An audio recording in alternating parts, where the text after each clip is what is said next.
नंतर तुम्ही पहिल्यांदा पुण्यात आहात, याआधी पुण्यात यायचा ठाकरे गटाच्या शिवसैनिकांची बैठक घ्यायचा, आता मात्र शिवसेनेच्या कार्यकर्त्यांची म्हणजे शिंदे सेनेच्या कार्यकर्त्यांची बैठक घेत आहेत. काय बैठकीचे नियोजन असणार आहे? पहिलं तर मी आज पत्रकार उमेश शेळकेजी यांची जी निवड झाली त्यांना भेटण्यासाठी मी इकडे आलो आहे आणि एक सदिच्छा भेट होते. माझा काल एक वैयक्तिक दौरा होता, जेजुरीच्या ह्याला गेलो होतो, परंतु जेजुरी आणि माझा संबंध हा खूप जुना असल्यामुळे तिकडच्या डेव्हलपमेंटसाठी अगोदर ज्यावेळी शासनामध्ये आपण होतो त्यावेळी काही निधीची तरतूद आपण करण्याचं काम केलं, तर प्रत्यक्ष निधी आली नव्हती. नंतर आता आमच्या शासनाने जे निधी दिले त्याचा एक आढावा आपण देखील विश्वस्तांना विश्वासात घेऊन आणि तिकडचे असलेले आमचे विजयबापू शिवतरे आहेत त्यांच्याकडनं घेण्याचं काम केलं. आणि मग सासवडला नगरसेवकांची बैठका होत्या, भोरला एक कार्यक्रम होता आणि नंतर मग आज पत्रकार संघाचे नवनिर्वाचित सर्व पदाधिकाऱ्यांचा आमच्या सर्वांच्या वतीने सत्कार नियोजित करण्याचं काम केलं. आणि स्वाभाविकच आहे हे मी राज्याच्या विधान परिषदेचा उपसभापती असलो तरी देखील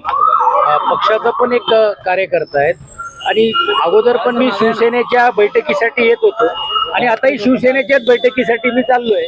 तर त्यात काय अगोदरच्या आणि अजातला असतला नाही आणि संघटनात्मक काही विषय असतील अर्थात ही सदिच्छा भेट आहे, कारण गेल्या आठवड्यामध्येच आदरणीय उदय सामंतजी आणि आमचे इतर सर्व रेपाळीजी जोशीजी सर्व पदाधिकारी येऊन BLO आणि SIRच्या बद्दलच्या ज्या काही गोष्टी आहेत ह्याच्यातला आढावा घेऊन गेले आणि म्हणून 3 तारीख माझी पूर्वनियोजित ठरली होती म्हणून मी आज पुण्याला इकडे आलोय आणि सेनाभवनमध्ये आमचे सर्व कार्यकर्ते सर्वांना भेटण्याची त्यांची इच्छा होती आणि माझी इच्छा होती म्हणून एक सदिच्छा भेट घेण्यासाठी मी आलो. भाऊ तिकडे संपर्क प्रमुख होता, इकडे तेच राहील नाही, मी आता घटनात्मक पदावरती आहे. मी घटनात्मक पदावरती असल्यामुळे असं नाही की बरं राजकीय व्यासपीठावरती मला जाता येत नाही, परंतु काही मर्यादा आपण पाळली पाहिजे. परंतु आता मी पक्षाचा एक प्रतिनिधी आणि पहिल्यांदा पुण्यामध्ये आलो तर स्वाभाविकच आहे सेनाभवनमध्ये जाणं हे माझं एक कर्तव्य आणि त्या लोकांची इच्छा आहे की माझी स्वागत करण्यासाठी. पण एक गोष्ट नक्की आहे संघटनात्मक ज्यावेळी पक्ष वाढवण्यासाठी आपल्याला जर काय करायचं असेल तर ते करू. आणि त्याची सुरुवात माहितीसाठी सांगतो की बारामती जिल्ह्याच्या जिल्हा प्रमुख राजेंद्र काळे, इंदापूरचे तालुका प्रमुख आणि बाकीच्याही सर्व लोकांनी आदरणीय एकनाथ शिंदेजींच्या उपस्थितीमध्ये ठाण्यामध्ये ऑलरेडी या अगोदर प्रवेश घेतलेलेच आहेत. पण परत एकदा मला सांगायचं की मी काय पक्ष फोडून इकडे ताकद वाढवण्यासाठी आलो नाहीये. आपल्या आई ती ताकद अजून कशा प्रकारे वाढता येईल आणि कामाच्या माध्यमातून. कारण आज काय झालेलं आहे दुर्दैवाने आज पुणे महानगरपालिकेमध्ये एकही नगरसेवक आमचा नाहीये. आज नाना बंगिरे आज शहर प्रमुख आहेत, म्हणजे त्यांच्या नेतृत्वाखाली ही निवडणूक आम्ही लढवली. ती कशी लढली गेली, काय गेली, आमच्या मित्र पक्षांनी त्यावेळी किती साथ द्यायची होती, न्याय दिली होती तेही तुम्हाला सर्वांना माहीत आहे. पण मी त्यात जात नाही. पण असं असलं तरी देखील इकडे जी संख्या जर जोपर्यंत प्रतिनिधित्व वाढणार नाही तोपर्यंत खऱ्या अर्थाने मला असं वाटते महानगरपालिकेमध्ये आपला परफॉर्मन्स किंवा पण असं नसला तरी आम्ही नजीकच्या काळामध्ये जेवढे काही उमेदवार होते जे पिंपरी चिंचवड आणि पुणे शहरामध्ये त्या सर्वांची एक स्वतंत्र बैठक शहर प्रमुख यांच्या उपस्थितीमध्ये घेऊन त्यांचे नेमकं काय गारण आहे, नेमकं काय म्हणणं आणि संघटना वाढवण्यासाठी अजून काय केलं पाहिजे अशी ती पण एक बैठक नियोजित करण्याचे काम होणार आहे. शिवसेनेत संभ्रम असा आहे ना की राज्यात जुने मला मांडणारे खूप लोक आहेत, खूप लोक अगोदर यायलाही देखील तयार होते किंवा आताही येऊ शकतो. पण परत एकदा मी सांगतो की मी त्यांना इकडे आणून तोडून करण्याचा माझा नाहीये. त्याला स्वतःहून असं वाटलं तो मी जो निर्णय घेतलेला आहे त्या निर्णयाबरोबर करत असताना ते विकास कामासाठी किंवा त्यांचे काय इच्छा असतील ते आले तर स्वाभाविकच त्यांना मी भेटण्याचं काम करण्यात येईल. या व्यतिरिक्त पण मी एका घटनात्मक पदावरती एक व्यक्ती म्हणून घेऊन माझ्याकडे जर कोणी आला तरी देखील तो आमच्या पक्षाचा आहे किंवा इतर पक्षाचा आहे हे न बघता त्याचे प्रश्न या अगोदर पण मी सोडत होतो आणि आताही देखील सोडण्याचं काम केलं. शहरातल्या शिवसेनेत संभ्रम असे ना भाऊ, राज्यात सत्तेत असलेली शिवसेना पुण्यात विरोधक म्हणून काम करते. 2 दिवसापूर्वी आंदोलनं झाली, त्याआधीही अनेक आक्रमक आंदोलन झाली. सूर सापडत नाहीये पुण्यातल्या शिवसेनेला असं वाटते तुम्हाला? मला असं वाटते की हे काय फक्त पुणे महानगरपालिका पुरतं मर्यादित नाहीये. तुम्ही बघितलं असेल की अशी आम्ही जी भूमिका घेतो तर तसं भारतीय जनता पार्टी दुसऱ्या महानगरपालिकेमध्ये पण ती भूमिका घेत असतो. कारण शेवटी लोकांचे प्रश्न लोकप्रतिनिधी नात्याने सोडवणं किंवा मांडणं ही गरज असते. पण एक गोष्ट नक्की आहे की संघटनात्मक ज्यावेळी एक प्रशासनाच्या वरती एक धाक असली पाहिजे या दृष्टिकोनातूनच तो त्यांचा मोर्चा असावा. अर्थात मला काय त्याच्यातली अधिकची माहिती नाही आहे, परंतु पुढे देखील लोकांच्या प्रश्नासाठी असेल तर रस्त्यावरती त्यांना उतरावंच लागेल, कारण लोकांनी त्यांना विरोधी पक्ष म्हणून घेऊन भूमिकेतून ठेवण्याचं काम केलेलं. एकही लोकप्रतिनिधी निवडून न आल्यामुळे स्वाभाविक आहे ते लोकांना ही अपेक्षा असेल की ठीक आहे, आम्ही ज्यांना निवडून दिलं त्यांनी चांगलं काम केलं तर तुम्ही स्वागत करा, पण जर चांगलं काम होत नसेल तर ते नजरेस आणून देण्याचा, अर्थात त्याचा नजरेस आणून देण्याची पद्धत, हा मोर्चा असलं पाहिजे, शिष्टमंडळ भेटून करायला पाहिजे, हा नंतरचा भाग, पण ते केलं पाहिजे. पण मला असं वाटते मी यायच्या अगोदर हा मोर्चा निघाल्यामुळे परत मोर्चा काढण्याची त्यांच्यावरती वेळ येऊ नये असाही विचार सर्व राज्यातले असलेल्या मित्रपक्षांनी मिळून केलं पाहिजे अशी आमची अपेक्षा आहे. भाऊ, या सरकारमध्ये ओबीसीला स्पेस मिळत नाही म्हणून नाराजी आहे. स्वतः पंकजा मुंडे म्हणाले की मला निवृत्ती घ्यावीशी वाटते. हे अगोदरच तरुणांना जे, आणि विशेषतः तुम्ही बघितलं असेल की पुणे शहरामध्ये पण नुकताच काही बदल करण्याचं काम केलेलं आहे. बाबुळींना एक जबाबदारी दिलेली आहे, कारण या अगोदरचे जे युवा सेनेमध्ये काम करणार होते त्यांना आता फादर बॉडीमध्ये कुठेतरी आपल्याला ऍडजस्ट करायला पाहिजे. तर हे जे बदल आपण यासाठीच करतोय की या सर्व विषयावरती पक्ष संघटना म्हणून कोणीतरी आवाज उठवला पाहिजे, कोणीतरी बोललं पाहिजे. आणि ही घटना देशव्यापी ज्यावेळी घडते अशा स्थानिक स्तरावरती पण देखील आपला कोणीतरी पक्षाचा प्रतिनिधी असलं पाहिजे. म्हणून नक्कीच त्यांना आकर्षित करण्यासाठी आपण करू. ओबीसीना न्याय मिळतो की नाही हे जे म्हणणं मला असं वाटते ते आज योग्य होणार नाही, कारण स्वतः पंकजा ताई आहेत, त्या अगोदर धनंजय मुंडेजी होते, आदरणीय भुजबळ साहेब त्या समाजामध्ये आहेत, अनेक आमच्यासारखे किंवा अनेक लोक पण जे वेगवेगळ्या समाजाचे घटक आहेत, ते उपेक्षित जे वंचित समाजाचे पण अनेक काही घटक आहेत, ते सत्तेमध्ये आहेत, सरकारमध्ये आहेत, आणि त्या सरकारमध्ये जरी नसले तरी देखील लोकप्रतिनिधी म्हणून आहेत, खासदार म्हणून, आमदार म्हणून आहेत. मला असं वाटते आपण लगेच अशा निकर्षाला येणं काय योग्य सर, नीलम गोऱ्हेंनी मुख्यमंत्र्यांना एक पत्र लिहिले की राज्यातल्या ज्या महिला लोकप्रतिनिधी आहेत त्यांच्या बऱ्याचशा ऑडिओ क्लिप आहेत ज्या व्हायरल होत आहेत, त्या विरोधात पोलीस कारवाई होईलच, पण या सगळ्याचा सीआयडी तपास व्हावा अशी मागणी नीलम गोऱ्हेंनी मुख्यमंत्र्यांना पत्र लिहित केली. अनेक महिला आमदारांचे ऑडिओ क्लिप व्हायरल झाल्याचा आरोप केला. असं काही निदर्शनास आले तुमच्या?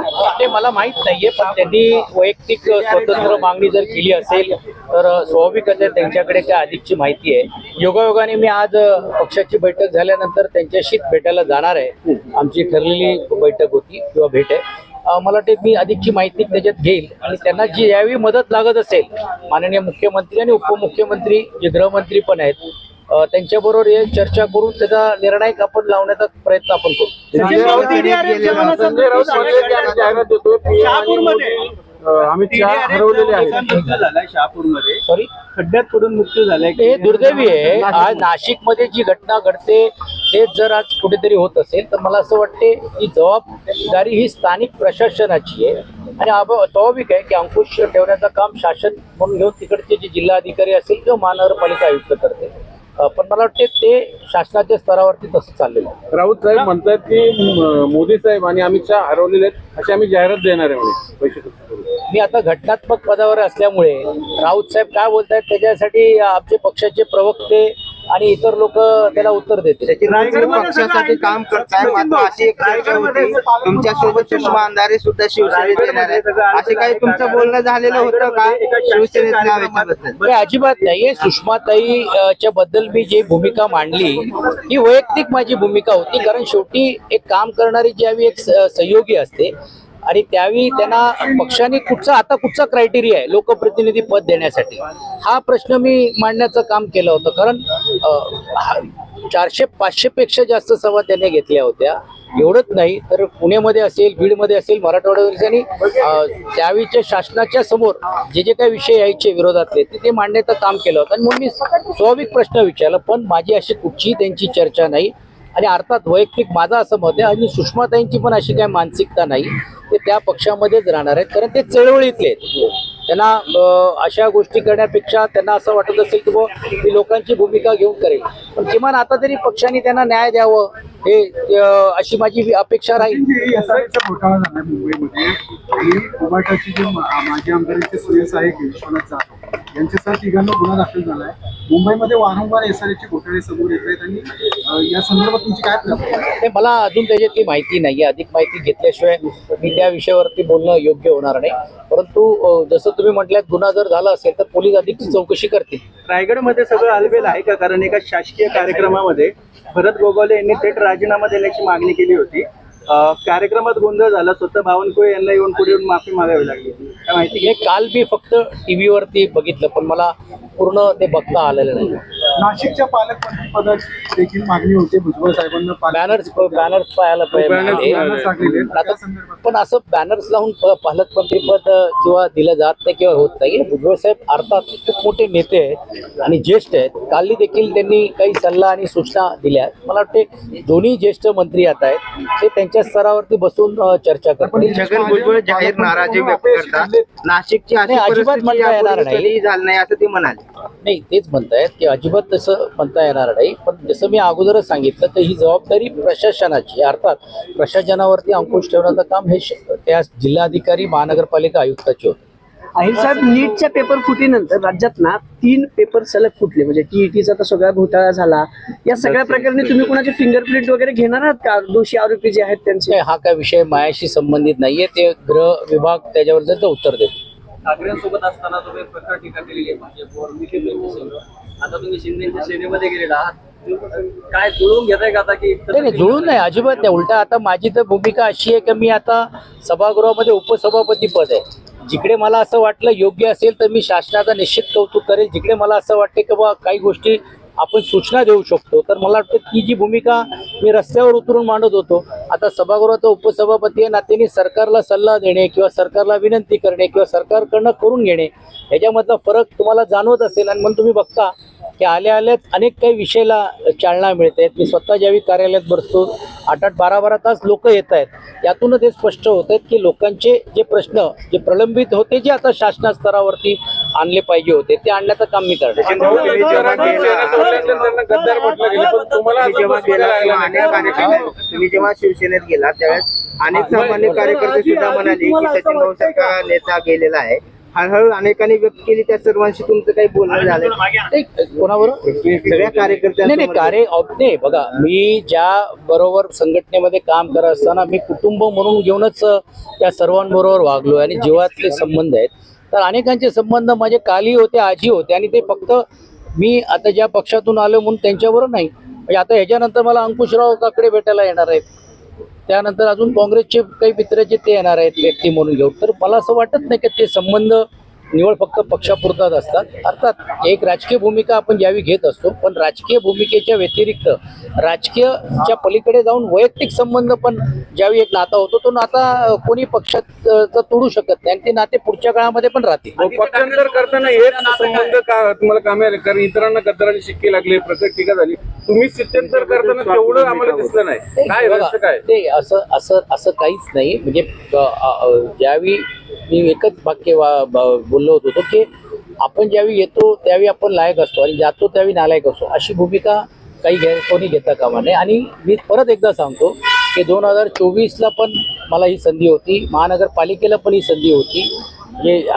अशा भूमिका होती, पण मी कुठची त्यावेळी भूमिका घेतली. निष्ठेने प्रामाणिकपणे काम करण्याचा प्रयत्न त्यावेळी केलेला आहे. आणि तुम्हालाही माहीत असेल की आपण सर्वजणच मला गेल्या 4-5 वर्षापासून संघटनात्मक कव्हर करत होता आणि संपर्क प्रमुख या नात्याने पण मी जेवढा वेळ आलो किंवा देण्याचा प्रयत्न मी केला. आणि काय होतो, लोकांना वाटायचं का पुणे चे संपर्क प्रमुख, तर त्यांना असं वाटायचं फक्त पुणे शहर नाही.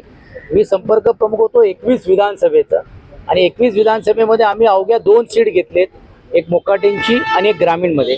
आणि ग्रामीणमध्ये आम्ही बाबाजी काळेंना एवढ्या मताधिक्याने आणण्याचं काम केलं. तर सांगण्याचा हेतू असं की जिकडे मी गेलो तर तिकडे प्रामाणिक माझी भूमिका केली आणि आज तीच प्रामाणिक भूमिका आदरणीय एकनाथ शिंदेजींच्या नेतृत्वाखाली आणि श्रीकांतजींच्या सहयोगाने या जिल्ह्यामध्ये निश्चितपणे आम्ही करू. आणि येणाऱ्या 1-2 वर्षामध्ये पुन्हा अजून तुम्हाला पक्षाची ताकद वाढलेली पाहायला मिळेल. धन्यवाद.